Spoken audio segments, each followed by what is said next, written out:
Let's go. I think we are live right now. Let's see. Yep, I can hear myself on the other channel. All right. So this video, this is a live Q&A when people join up. But this video, I'm going to be specifically talking about our new receiver additions in Trinity Benson, why I'm hyped about him, and KhaDarel Hodge. So let's get this started on Trinity Benson, why I'm hyped for him. So Trinity Benson is someone that most people do not know, like who he was, where he came from, because he just, he's not known. He's an undrafted free agent from 2019. But first off, I want to start with some of his interesting kind of pro day looks. So using this little site from the Denver Broncos, a little fan page, apparently he had a 4.35 40 with win by the ad, and then he had 40.5 BG, 10.4 BJ, and 3C 6.87. So, very interesting guy. Here's his RAS score, or relative athletic score, so we want to say, at 8.07. His speed is good. He has a 4.44 yard from this, 2.54 20-yard split, a 1.6 split, a bench of 15, which is alright. Vertical is fantastic. His broad is fantastic. This is a good player. A player who has athletic traits that are nice to him, especially as a player who could be a good fourth or even future slot option, maybe even a potential returner. Trey Benson also had himself a pretty solid preseason. He didn't get to do much in the 2019 season, from my knowledge. But if we go to each game that Denver had, Benson had two good games where he really seemed to pop off. Well, as you guys know, I can't show your film anymore because of the copyright strike. But Benny Benson had 4 catches for 36 yards and 2 touchdowns. That's a good game. That's honestly a pretty solid game. And then we move on to week 4 versus LA. Benny Benson had 2 catches for 34 yards. So this is a player who had a good preseason, and when given opportunities, he had honestly explosive yardage. It was 100% on his targets. That's a good player. A player who has a good RAS, has a good preseason, and according to Denver Broncos reporters, he had a fantastic offseason as well. And if we watch Brad Holmes' press conference, it talks about how him and Dan Campbell kind of looked at the film and said this guy is fantastic, and he became a number 1 target for Brad Holmes. So that's a pretty dang fantastic player. Now for KhaDarel Hodge, I'll pull up his RAS if I can.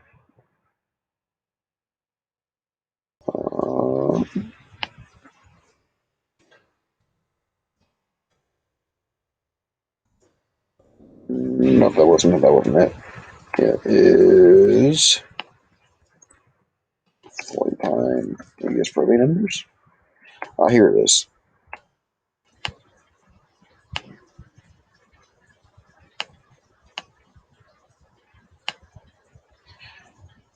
Hodges' official 40-yard dash time was 4.39. That's a fast receiver. This guy is 6'2", 205 pounds, and he runs a 4.39. That's a pretty good sized receiver. And we look at his PFR stats. Of course, doesn't let me just switch up here. If we go to his PFR stats, he's a player who was pretty dang successful last year. And his first year getting catch percentages. Granted, he barely any, so I'm not going to go with first year. First year, 64.7. Okay. He had 20 yards per catch. That's pretty dang good. And then if we go to, interesting ad, if we go to this little reading here, This is really the only question mark. The 75.6 rating is the only question mark. But when he's gotten the ball, he's been explosive. It's undeniable. He's got the catch percentages. So this is a player who definitely is an interesting additions that we brought in. So now our receiver core now consists of Tyrell Williams, Quintus Cephas, Amon-Ra St. Brown, Trinity Benson, Kadero Hodge, Tom Kennedy, and Khalif Raymond. Interesting, we had 7 receivers. I believe we are the only team to do so, and that's a pretty exciting little cast of receivers that can all do their own. And so, I'm pretty pumped about what we have in our receiver core. Not to mention, we also have T.J. Hockenson, DeAndre Swift, and Jamal Williams. So, in my opinion, we got a lot of better receiving targets than people give us credit for. So, those are some good weapons that we have given Goff. Even Brad Holmes has agreed that this is a good season to still evaluate Jared Goff. So, I see we got one viewer in here. What are you? How you doing, one viewer? But yes, it's just that's something I am excited to see, and I truthfully think for all that. Oh, it's Joseph. What up, Joseph? Hello there. Let's talk some Lions football. I'm interested on your take on the receiver one. Why do receivers call it receiver hell? I say it's a receiver's kingdom and receiver heaven for golf. So with me in the receiver room, it's because it's not big names. We are not the worst receiver core. Here, I'm gonna pull up the group that I think is the worst receiver core. Go to ESPN, go to the team. You can probably guess it, but here it is. Boom, boom, boom, boom. It's the Philadelphia Eagles. Easily. I legitimately don't know what to tell people when they tell me that the Lions are the worst receiver core. The receiver core consists of Devontae Smith and Jalen Reagor and Greg Ward and JJRJ Whiteside and Quez Watkins. None of these guys have even had 500 yards receiving in a season before. These are Jalen Reagor's stats. 396 yards and 1 touchdown. He's their best receiver. I mean, I guess you could maybe go Greg Ward. But yeah, he had a solid year. Those are their vets. That's the vets of the Eagles receiver core. Devontae Smith is a rookie. He has not proved himself yet. Just because you can say, oh, he was great in college. You know who's also great in college? Justin Blackmon. Ryan Broyles was great in college. I think you all remember him. And in terms of what our receiver core is, let's go to our receiver core real quick. Well, I mean, a large screen really makes it rough to move around this thing. Okay, let's go to it. Okay. You're still on the 8-win deal. I'm still on the 7 to 8 win deal. Yeah, we still don't know about this team, and I kind of like it. I actually loved our set of cuts. I like our players that we have right now, and I love the addition of Benson and Hodge. I feel like they're upgrades over what we were initially going to go with for our team. And here's the best part: we've announced Quintus Cephas as our number 2 receiver. It's gonna be great. Makes me feel good about my Quintus Cephas video. Yeah, so still continuing the receiver topic. Has Tyrell Williams not been good before? Tyrell Williams, this guy gets 15.5 yards per catch last year and 6 touchdowns. That's a solid season. He's had 1,000 yards, and this is his only year of being a healthy, 100% of the time healthy, number 1 receiver, and he had 1,000 yards and 7 touchdowns. The only time he got reasonable targets. So exactly, Joseph, you put it right up there. This is already itself a solid receiver. A guy who was a 16.1 yard career average, who has those, I guess, nice space stats that everyone cares about so much. If you go to lines, you might say, okay, well, Tyrell Williams, he's fantastic. Or even if you can get someone to believe in Tyrell Williams, they're like, okay, the rest of your team is trash. Monroe St. Brown has potential. I know he's a rookie, but people are going to say we have the worst receiver core, and you have to put in Philly, Devontae, and say, oh, Devontae's better. Okay. If we take out Monroe. We take him out. Let's go to Quintus Cephas. 17.5 yards per catch. 20 catches for 349 yards and 2 touchdowns. That's a good year. Let's go to this Pro Football Focus. Sorry, not Pro Football. Pro Football Reference. Didn't switch. There we go.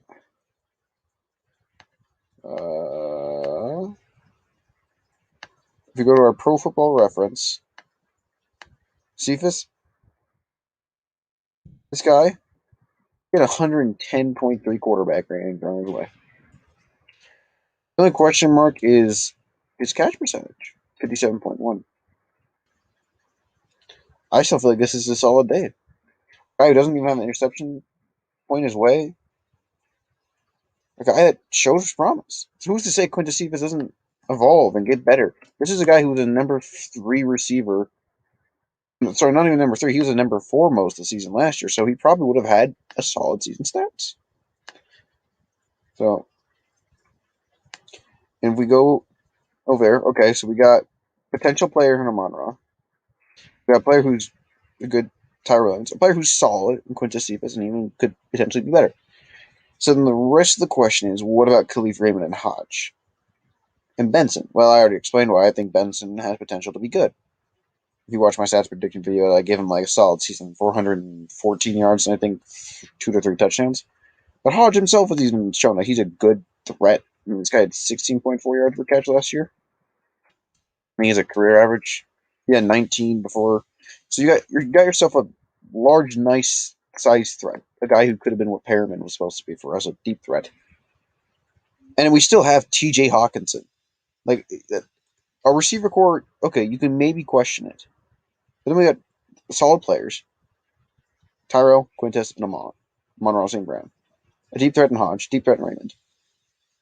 And then you have further targets for Goff. You got Swift, Williams, both good pass catching backs. And you have T.J. Hawkinson. And we all know Darren Fells has been a good tight end before. That isn't bad weapons for Jared Goff. It really isn't. Like this is still like able to get to 7 to 8 wins weapons for Goff. My biggest question is, can Sewell and Big V hold up that right side? And how much is Alex Anzalone going to hold us back? And can Jeff Okudah prove that he is still a good corner? And that he's going to be somewhat repeat his Ohio State success, or start to actually just be good at least. That's going to be my big question marks. This team, I actually want to compare this team real quick for our success. Moving on to your win topic, Dr. Detroit. Here's the thing. This is a team I have no idea. I can say, oh, we're going to be 17-0, or we're going to be 0-17, we're going to be 8-9. This is a team I have no idea. We have a new every group that we have is different than it was during the Matt Patricia era. New quarterback. We got our entire running back room is different besides for DeAndre Swift. Our entire receiver core is different. Our tight end core is entirely different other than T.J. Hawkinson. We brought in Penei Sewell. So we got a new right tackle. We got entirely new D-line and Michael Brockers, Aleem McNeil, and Nick Williams. Nick Williams, I guess isn't new, but he wasn't technically a starter fully last year. But it's Brockers and McNeil. So you got 2 new members of our D-line, and we added Levi Onwuzurike. Now our outside linebackers are different. Now we've moved Romeo Okwara and Trey Flowers to outside linebacker. And we got a healthy Julian who did not play last year. Now our inside linebacker is going to be different. We have Alex Anzalone. We have Derek Barnes. Our cornerback core is like the only spot that's really stayed normal, other than the fact that we added A.J. Parker and Afitu. Like in fact, the only spot that's actually been the same as last year is Will Harris and Tracy Walker. Our kicker is different. Our returners are different. The only spot that stayed, I guess, in special teams is Jack Fox. So Joseph, you had 10 wins, but I don't know. You could be right, could be wrong. I don't know. I can't say 100% for sure. I can't say no way. I don't know. This We have a rookie head coach, rookie defensive coordinator, so we don't know. We don't know what this team's going to be. There's nothing to have. The only thing that we as a team should expect is our team to be competitive. And of course, not to be winless. We should expect the team to at least be competitive and not be 0-17. But like Dr. Detroit, you saying you see 5 wins, perfectly fine. And Joseph, you thinking they're gonna get 10 wins? Perfectly fine, because we don't know.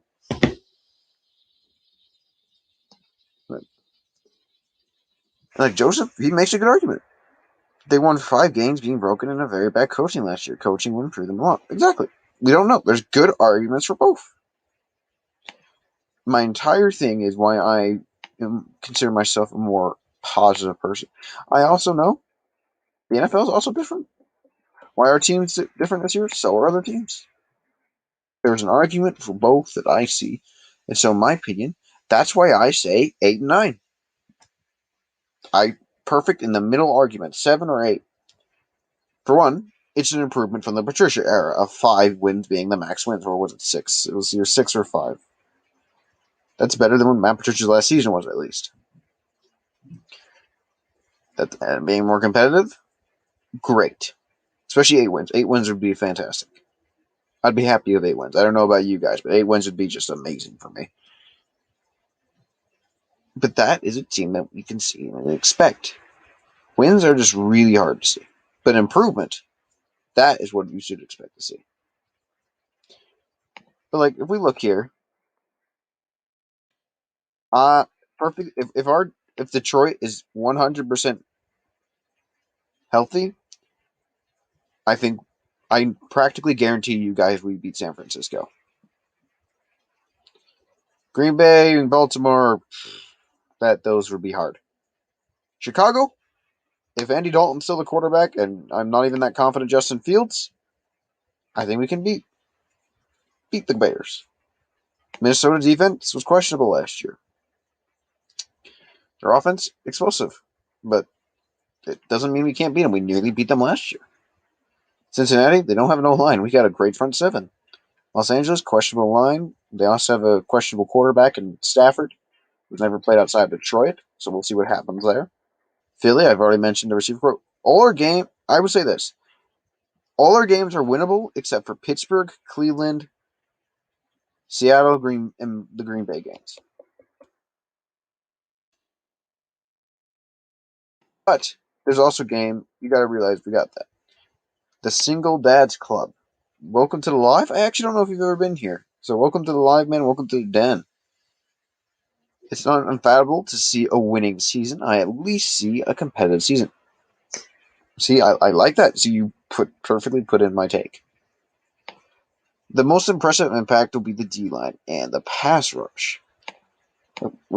I think we will see a balanced team towards mid to late season as experience increases. Yeah. I think we're going to start rough. I think we're going to go 2-2. Maybe we might go 2-3. Then we go 3-3. I think I already gave my season. You have? Well, dang, I'm sorry, Single Dads. Oh, I got 4 years. Yeah. I actually think they win the Monday night game. Which one's the Monday night game? Oh, you think we beat Green Bay at Green Bay? Joseph, you are one bold man. Yeah, I'm sorry, Single Dad, but yeah, I'm glad to see you here again. But yeah, we got all this like really nice stuff. I've been here and never commented. Oh, okay. Good to know. Good to know. Okay, so I wasn't crazy and just missing a common commenter or something. Wow. I'm interested in the fact that you think we can beat Green Bay. I'm interested. If you could, Joseph, put like in the comments why you think we'll beat Green Bay. I think it's a possibility. It's just at Lambeau, it's always hard. But I honestly could see us beat Green Bay at home though. But that's just my take. My take is there's going to be ins and there's going to be outs of how this season will go. But yeah, I'm gonna be honest with you guys. If there's games I was gonna guarantee us to win, it's San Francisco and Cincinnati and Chicago. I'm not a fan of the 49ers team right now, and if our team's like healthy, I totally think we can beat the San Francisco 49ers, like really well. And so yeah. All right. So what other questions you guys got? I see we got 3 viewers in there, so thank you all for being here, y'all. Yeah, this is also probably where you're going to start getting mostly out of my weekends, due to the fact that apparently school life is quite hard to do videos and also do other stuff. Green Bay is possible. We'll give them a run for their money, but Green Bay's going to play like a huge dumpster fire. Maybe yes or no. You got to remember, I think the Packers are a dumpster fire themselves. How hard was the division last year? You had the Matt Patricia Lions. You had the hugely regressed Minnesota defense. And then you, of course, had Chicago. Chicago is a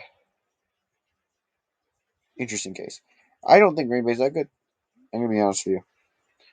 It's just, I think Aaron Rodgers keeps him. And I think once Aaron Rodgers leaves, it's going to be a very big question mark on how good the Packers will be.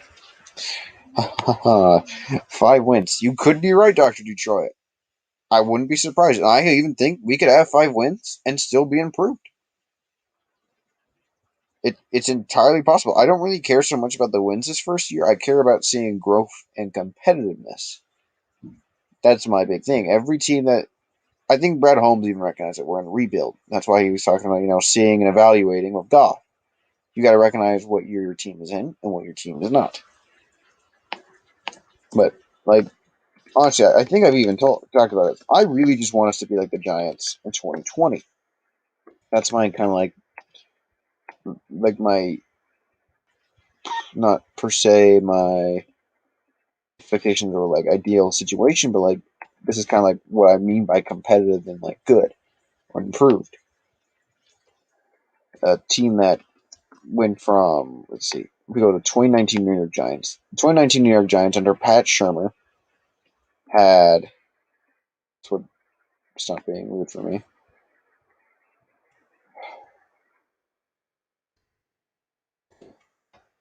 (2019) New York Giants defense link. They're ranked 21st by PFF. They're ranked 30th by PFR. Like that's what I see for your 5 wins. I could see a team that went from 30th to top 10 defense. Like that's an improved team. They had a 4-12 record. They went to 6-10. Not much like this huge massive improvement, but they were better for sure. So single dad's club says, what big upset do we pull? Now let's see. Let's go back to the schedule again. If I had to say if a big upset, it depends on your definition of upset. Like if what the media sees as an upset, I honestly see San Francisco as a media upset. But if I was going to say if there's a team that we're going to that we could definitely upset,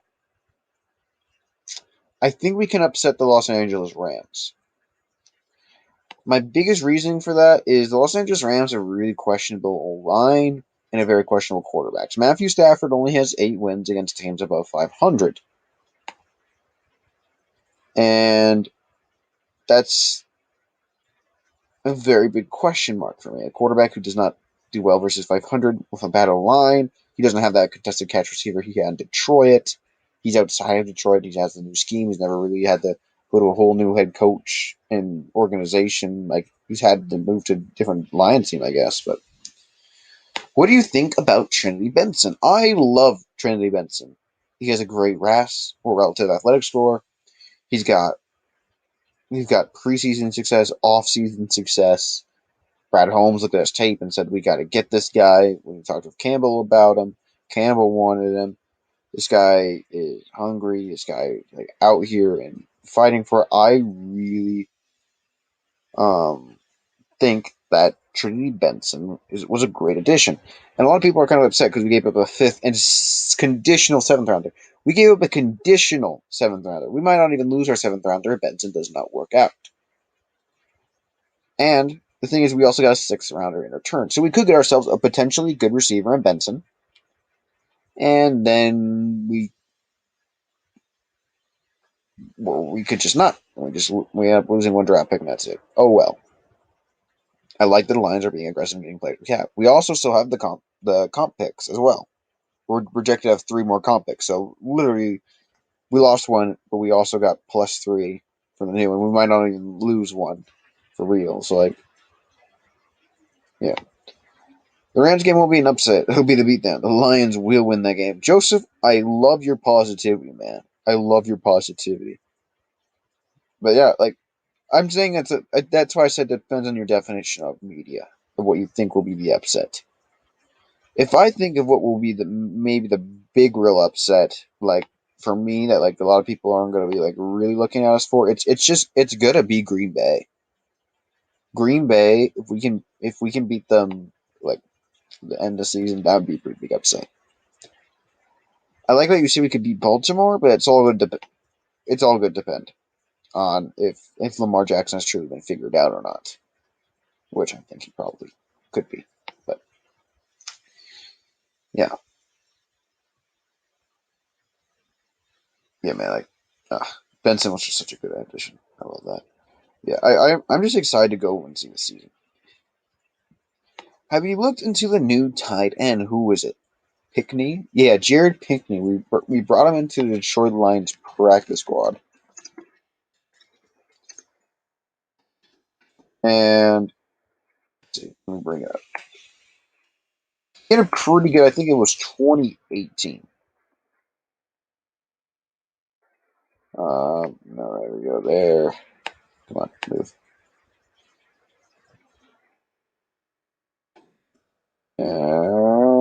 No, move. Hate ads.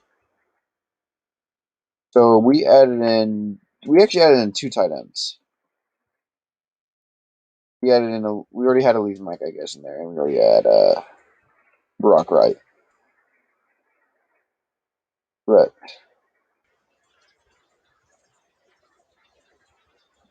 Oh, okay, whatever. He won't show up as a player.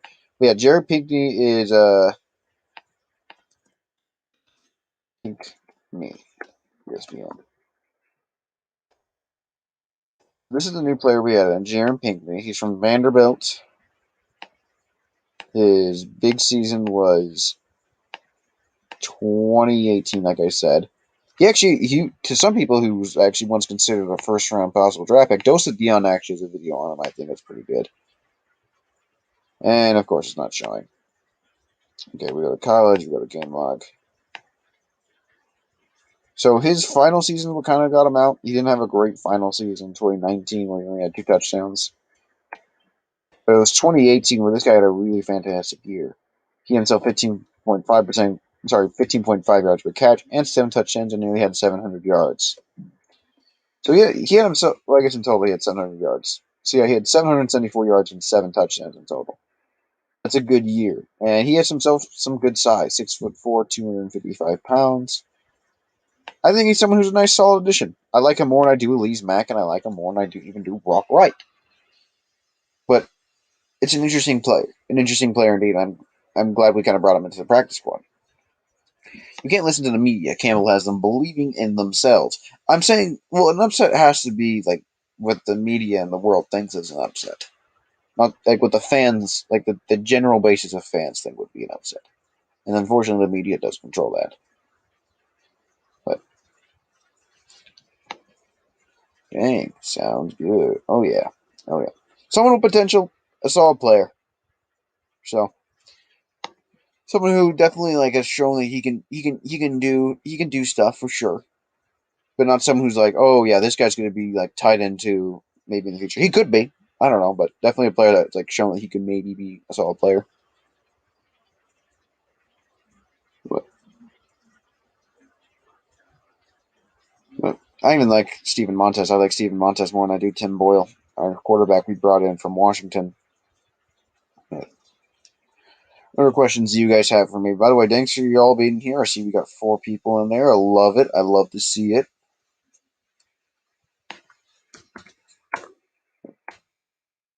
What else we got?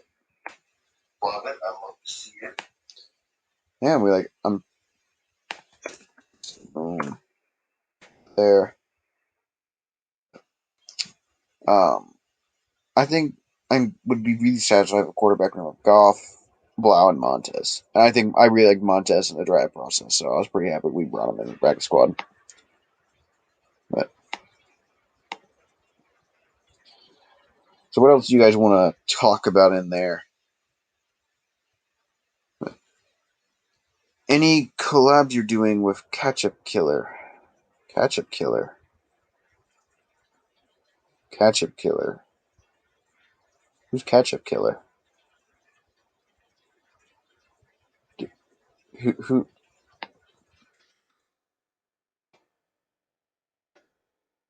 Ketchup Killer. Ketch, Ketchup Killer. Lions, you do it. Doesn't Ketchup Head. Ketchup Killer. Lions, you do. Luke G. Oh, you meant Luke. Yeah. I don't know. I'll have to talk to Luke about when we do. I got to contact him. I doubt he'd ever want to do a live with me or whatever out of nowhere. But I always yeah, I always love doing stuff with Luke. He's one of the few people I think actually like my jokes, so it's pretty nice. Um, I think I'll try to maybe get a live with him on the weekend after a Lions game or weekend before the Lions game. I think maybe Saturday, like next Saturday for the 49ers game. I can see if I can try to get live, but if that's what you guys want to see, I can totally do that. But it'd have to be on Luke's channel, not my own. But yeah. Oh, why do you guys even call him Capture Killer? I'm a bit. I only got to know Luke like 2020 ish. I don't even know that. 431. Oh, you already have reasons for us beating the Packers. 431, 431, 431. Go back 431.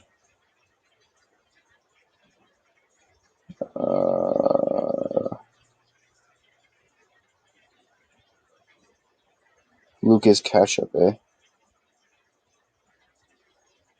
We got like 431 beginning of the live. I'm at 330.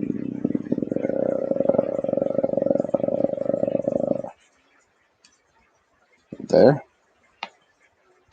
Oh, it must have been when I was doing my Trinity Benson. Luke has a funny story involving rent a car, a truck, and exploding ketchup, buddy. He denies all allegations. Interesting. Lucas Ketchup. Interesting. Hold on. Let me go up a bit more here.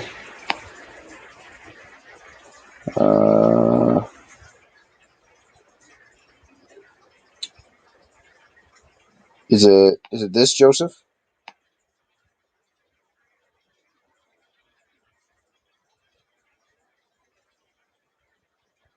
Is that it? Pinkney will be good on the practice squad. Yeah. Interesting. I love to see that, guys. By the way, y'all, I looked at my freaking 53-man roster prediction the other day, and Dan Campbell and Brad Holmes. You should do a collab with Dose and Rad as well. I don't even know how to do a collab with Dose and Dion, and I don't know who Rad is, but Dose. I don't know if Dose would even want to go on with a guy who only has 240 subscribers. Man, I love the guy, but he's also big. I would love it. Like, that would be a dream come true. If you guys should, like, if I could get a collab with Dose, that would be That'd be so cool. Hard part is you gotta get into contact and make them interested in actually doing a collab is. So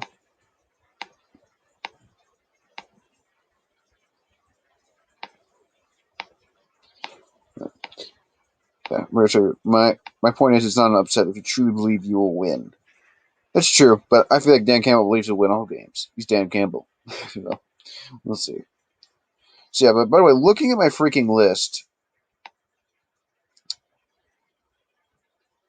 I like kind of nailed.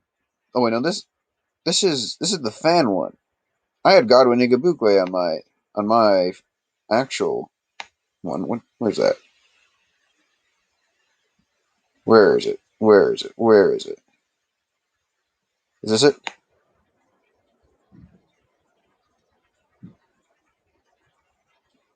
No, this isn't it. I had Godwin on my running back list. What is this?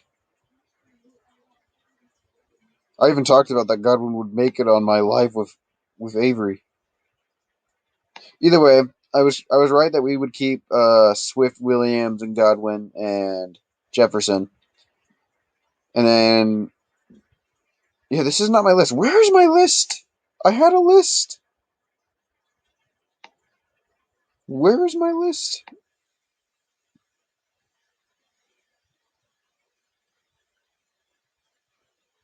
Either way, okay. Remove Reynolds for Igwe. I thought because I even talked about it on my live with Avery, but it's just freaking hilarious because my offense predictions were like basically just I got my receivers right: Williams, Cephas, St. Brown, Raymond, and Kennedy making it. But then I got like Allison getting kind of Perriman right, but I thought Allison might go on the practice squad. And then Brock Wright would be like tight end 3 if he was going to make it. But then Mac nor Brock Wright made it. And then Fells and Hawk, my own line was like nearly perfect, was like perfection. But the defense, I was so freaking off, y'all. Like the cornerback spot, Okuda, Amani, and AJ Parker and Iffy is all I got right. Because then Mike Ford and Nikhil Roby Coleman and Elder didn't even make it to the practice squad. Other than Nikhil Roby Coleman actually made the roster. I think. Actually, wait. Did Nikhil Roby make the roster? I don't remember if he went to the practice squad or the active roster. Yeah, Nikhil Roby Coleman didn't even make it to the active roster. So, like, when in the end it was Jerry Jacobs and Bobby Price. And then for like the safety spots, like that was the only spot I got right. And Zane Gonzalez didn't even make the team. Like, don't trust me all for 53 men rosters. Live on Monday nights and Tuesday nights. Luke G. Thanks. Dose and Red are live those days. I'm gonna have to ask him. Like, I don't know how exactly you could contact him and all that, but I don't think anybody could have predicted the Lions could double Young in the secondary. Very true, but it's just funny to me. I'm not complaining, but it's just hilarious by the fact of how off I was. That basically all I was right about was the running backs and quarterbacks, and the O line. That was it. So I just thought it was completely funny because like Dan Campbell like decided it's just kind of like a joke between me and a friend of mine named Izzy.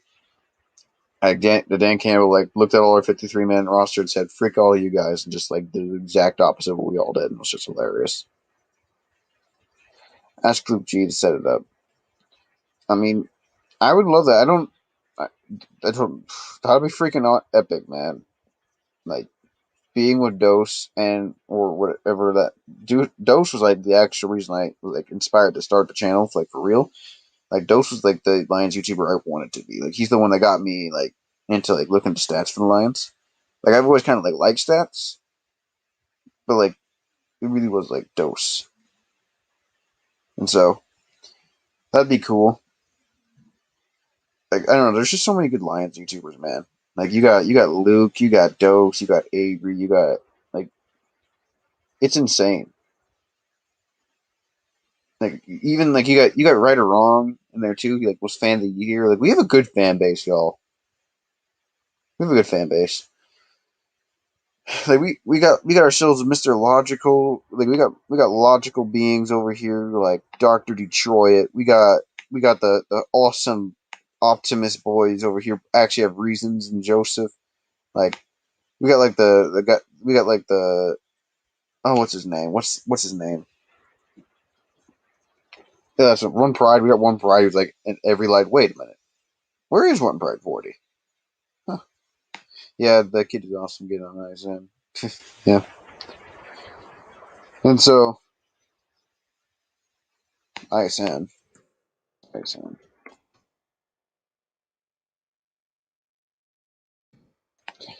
But yeah, it's just we got a great fan base.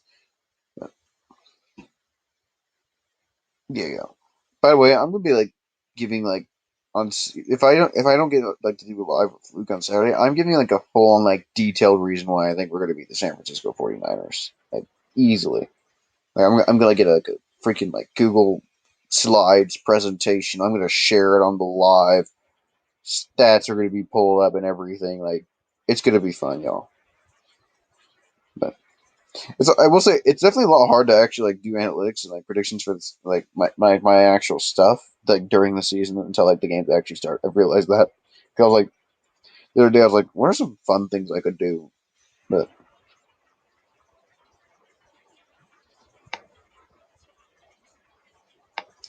it's their network. It's Micromix network. Can't remember.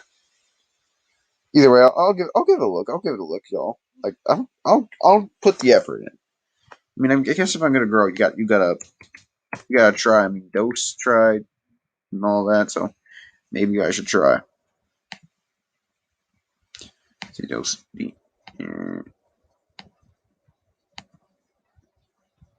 Dose. Does he have like a spot the fan to fan network?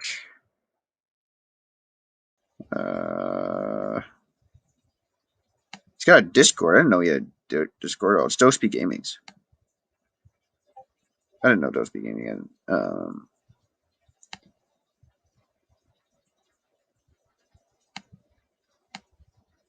I didn't know he had.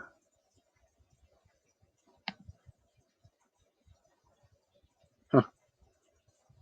Gotta check out that Discord he has. How are you going to use your analytics during the season? So, how I'm going to use my analytics during the season is so per se, we have a game. So we're gonna have a game. I was going to use my initial idea was going to use film during games, but then games like I got like just copyrighted just for showing that. Like I was gonna use like highlights or whatever, but apparently I'm gonna get like copyrighted. So like I'm just gonna like pull up the stats, talk about it, compare it to other teams, talk about the positives in the game, the negatives, try to pull up advanced stats if I can, all that stuff. Like give it like a full and like in depth like statistical review of each game instead of just saying, "Yo, this was a pretty good game," and show up the highlights or whatever. And give my own little thoughts on that, and I'll maybe talk about what we're trending towards. So, like for example, if we're like 4 games in the season, and like say Derek Barnes or something, he's averaging this amount of tackles, we'll say, okay, he's averaging this amount of tackles, and he's up to this amount of season. So, like for example, Matthew Stafford, like if he when he had his 2019 season, I would have talked about how Stafford would be on pace for 5,000 yards or whatever you are, because he was on pace for 5,000 yards. I'm going to say this player's on this pace and he's on pace or he's set for this type of a season. That's the type of thing I'll do. Those are, and maybe I'll like use my analytics for well, it's like pregame looks. So like for example, if like we're 3-1 or whatever, I'll say okay, let's compare the team of who we're facing this week like week 5 or whatever, and compare the stats of how our players are doing compared to the other teams. That's what my analytics will be used for during the season. And I'll get like a prediction of our game. Yeah. It's also going to be hilarious because probably my original predictions is going to be different. There might be like in game season, it's going to be different. Awesome. Are you going to compare it to betting odds? That would be interesting. So I'm not a huge fan of Vegas. Um, Betting odds for me are just not like they're fine. Like I'm fine if other people do it, but like I just don't see him as that great because fans they go by what the media says is going to happen. Because it's just true. How many people do you bet that the Browns were going to go to the playoffs in like last year, and that they'd be second place in the division or whatever over Baltimore and Pittsburgh with how good their teams are? The betting odds probably weren't as high as they probably should have been. Compared to the fact if you actually just use analytics in your brain, in my opinion, you probably would have at least gotten a good sense that they would have been at least second place in their division. Betting odds is not. I look more into my own stats, the stats that I find to be important. For me, my stats are going to probably be different than betting odds. For me, for example, when it comes to a quarterback, yards per throw. Oh, so you want me to compare my odds against their analytics? I can try that. I have to understand betting odds a bit better. But yeah, that'd be interesting. So I thought you want to like say my betting odds were like on par with them. That's interesting. Or compare like the different betting odds to different sites. Sorry, that was my bad. But yeah, that's something I could do. I'll try it. I'll try it. But yeah, like it's definitely gonna be interesting because my betting odds are like my main thing for stats might be different. Like for quarterbacks, yards per throw is really huge for me because it shows me that they're dinking and dunking versus either between the difference between dinking and dunking, or and how successfully their yards are going to be. Because if a quarterback has like 4,000 yards but only has like 7.2 yards per throw, that shows that they're just getting a whole bunch of throws. But if a quarterback has like 7.9 yards or 8 yards per throw and they have 4,000 yards, that shows that they're productive as a thrower. Same thing as a running back. When a running back has a certain amount of yards per carry, that shows to me that they're not just getting like one big yard, one big carry, and that's it. And Vegas or something would probably care more just what their normal base stats are. So yeah, like yards per carry and all that are they're not everything, but it's just that those are something that like that might matter to me than others. Like receiver quarterback ratings, like when receiver has a certain rating their way, that might matter to me more. Catch percentage might matter to me more. So that's indeed something that I will be doing. So I'll try to contact Luke. I'll try to contact Dose someday and all that. Do you guys have any more questions? Because I think I'll end the live because I don't got much to do. But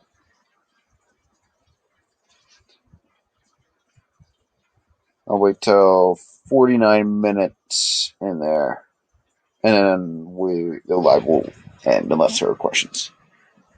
But yeah, so by the way, I'm gonna give you guys a little bit of a thing. I legitimately think that Jared Goff will be comeback player of the year. That this is my bold prediction. I think he'll be good enough that we will not be drafting a quarterback. Sam Howell completely disappointed me this other day versus Virginia Tech.